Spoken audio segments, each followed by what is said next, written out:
I think my three cultural highlights for Birmingham are the CBSO in general. BRMB was one of the first ever major sponsors of the CBSO back in the 70s and 80s, so it's great to see the CBSO still doing so well. I think the architecture of the city, I know there are some elements to it which are unattractive 60s, but there's an awful lot of fantastic Victorian architecture in the city centre which really, I think, sets the scene perfectly. And the third cultural highlight for me is the general music scene of the city, and I think it's that I want to just talk about a bit more in detail, because I think Birmingham is to the UK in many respects what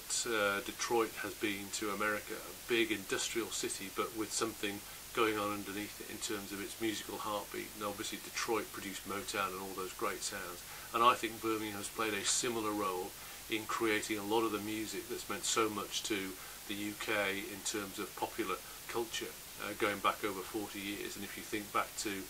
the 60s and the 70s and the rock music that really identified and put a stamp on the UK, Birmingham and the Midlands was part of creating so much of that, from the sort of pop rock of ELO and the Move to the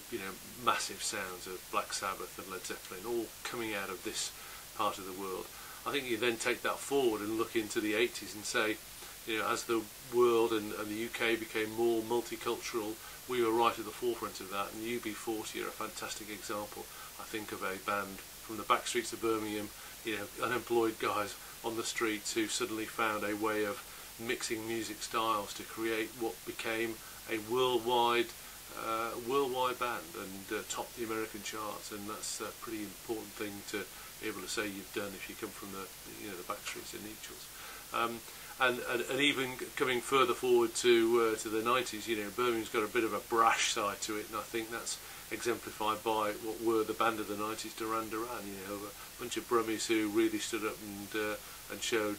Birmingham, I think, for what it's worth. Even today, the music scene here is fantastic. We're probably the only city in the UK that's got two world-class concert venues in terms of the NIA and the LG, capable of holding 15,000 seated concerts. You've got the Symphony Hall, just a world-class performance centre, the Conservatoire, the Birmingham Town Hall, fantastic facility. So we can cope with music at a whole range of levels, and still today, from the CBSO and all the classical work that we do, right through to acts like Fife Dangerfield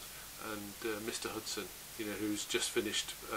performing with Jay-Z and Kanye West. That's a fantastic